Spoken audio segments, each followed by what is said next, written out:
History में पहली बार किसी स्पेसक्राफ्ट ने सूरज के एटमॉस्फेयर के अंदर दाखिल होने की हिम्मत की है। लेकिन अब सवाल ये उठता है कि आखिर लाखों डिग्री के टेम्परेचर में भी पार्कर सोलर प्रोब मेल्ट क्यों नहीं होता और यह बिल्कुल परफेक्टली काम कैसे करता है। आप जानकर हैरान रह जाएंगे कि सूरज की सतह यानी उसकी सरफेस का टेम्परेचर तो 5500 डिग्री सेल्सियस है, जबकि उसकी सबसे आउटर एटमॉस्फेरिक लेयर कोरोना का टेम्परेचर हैरत अंगेज तौर पे 5 लाख डिग्री सेल्सियस से भी ज्यादा है, यानी सूरज की सतह से भी कम से कम 100 टाइम्स ज्यादा। और इस फिनोमेना को जानने के लिए नासा ने एक मिशन का आगाज किया। 12 अगस्त 2018 के दिन पार्कर सोलर प्रोब को कैप कैनेवरल एयरफोर्स स्टेशन से लॉन्च किया गया। इस मिशन के लिए नासा ने 8 सालों का टाइम प्लान किया है। सूरज के सबसे क्लोज पॉइंट तक जाने के लिए वीनस का सहारा 24 बार लिया जाएगा। वीनस का सहारा इसलिए किया जाएगा क्योंकि सूरज और अर्थ के बीच का डिस्टेंस 150 मिलियन किलोमीटर है। इसीलिए नासा के एक्सपर्ट्स ने फैसला किया कि पार्कर प्रोब को सूरज पर भेजने से पहले इसको वीनस भेजा जाएगा, क्योंकि वीनस सूरज की तरफ अर्थ से ज्यादा नजदीक है।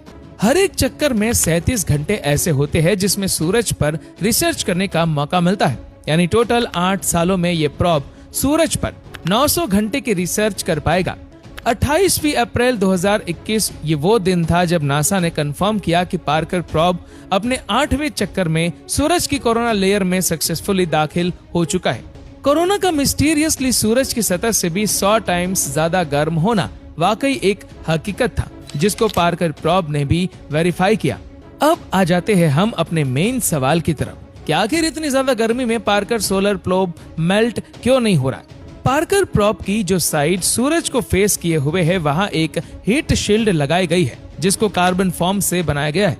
ये कोई आम फॉर्म नहीं है, बल्कि इसको अल्ट्रामेट कंपनी ने खास तौर पर सूरज की गर्मी को एब्जॉर्ब करने के हिसाब से डिजाइन किया है। ये फॉर्म अंदर से 97% खाली है, जो हीट शील्ड को और ज्यादा इफेक्टिव बनाता है।